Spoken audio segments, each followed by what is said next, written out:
Namun dengan nama toleransi, yang dibungkus dengan toleransi, hari ini muslimin dipaksa atau diharuskan untuk berealitas dengan orang-orang non-Islam dari perkara-perkara agama mereka.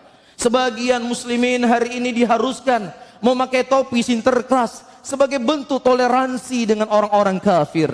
Hari ini muslimin diajak ke gereja untuk sama-sama memperingati hari Natal. Hari ini para kiai, bahkan sebagian mereka berkhutbah di hari raya, untuk berkhutbah di malam Natal, untuk memberikan semangat bagi orang-orang Nasrani menghidupkan malam Natalnya. Saudara-saudaraku muslimin, enggak perlu mereka mengajarkan kita bagaimana cara bertoleransi. Enggak perlu orang-orang kafir mengajarkan kepada kita bagaimana bertoleransi. Karena Islam ribuan tahun yang lalu telah diajarkan oleh Nabi SAW bagaimana cara mereka bertoleransi. Jangankan kepada manusia, kepada binatang saja, kepada makhluk yang tidak punya akal, Islam telah mengatur bagaimana cara kita berinteraksi dengan mereka. Rasulullah SAW menyebutkan dalam hadisnya, Innallaha kataba ala kulli syai'in fa idza qataltum fa asinu qatlah wa idza dzabhtum fa asinu dzibha wal yuhidda ahadakum syafratuhu wal yurih dzabihata.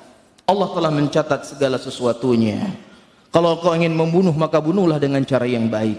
Kalau seandainya engkau hendak mau menyembelih seekor hewan, maka hendaknya kalian menajamkan pisau-pisau kalian agar hewan yang kalian sembelih itu bisa mati dalam keadaan tenang. Orang-orang yang hari ini mengajarkan muslimin bertoleransi, orang-orang menganggap hari ini muslimin intoleransi untuk menyembelih seekor hewan saja. Mereka belum becus. Dia tusuk besi dari tempat keluar kotorannya hewan sampai ke mulutnya, dalam keadaan hewan masih hidup, dibakar hidup-hidup. Kemudian kamu mengajarkan kepada kami bagaimana cara bertoleransi. Bagaimana mereka hendak menyembelih seekor sapi, diikat sapi di sebuah kayu, kemudian dibiarkan dia berguling-guling, kemudian dipukul beramai-ramai. Kamu mengajarkan kepada kami bagaimana cara bertoleransi.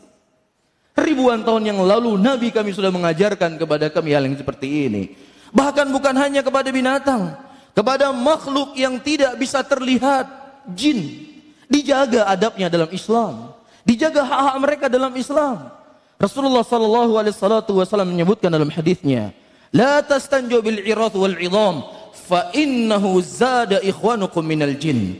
Jangan engkau mencebok, mencuci kotoranmu dengan tulang belulang, karena sesungguhnya itu merupakan makanan saudara kalian dari jin, makhluk yang tidak bisa dilihat. Bagaimana lagi dengan manusia? Bagaimana lagi dengan orang yang punya perasaan? Bagaimana lagi dengan orang yang punya akal?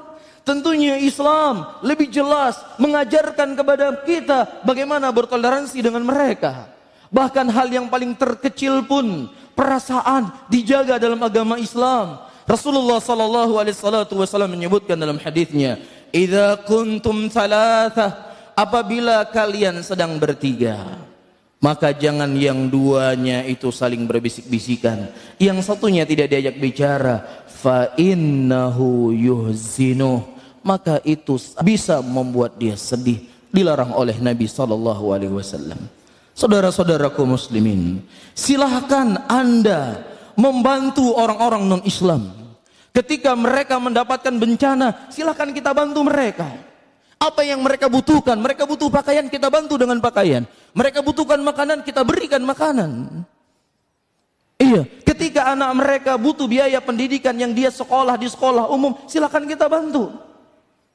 Ketika itu perkaranya adalah muamalah, silahkan kita bertoleransi dengan mereka. Bahkan Rasulullah SAW dalam kondisi perang sekalipun, beliau melarang para sahabatnya untuk menghancurkan gereja. Rasulullah melarang untuk membunuh para pendeta. Rasulullah melarang untuk membunuh para biarawati. Biarkan mereka hidup.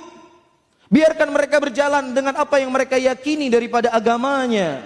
Inilah toleransi yang diajarkan oleh Islam.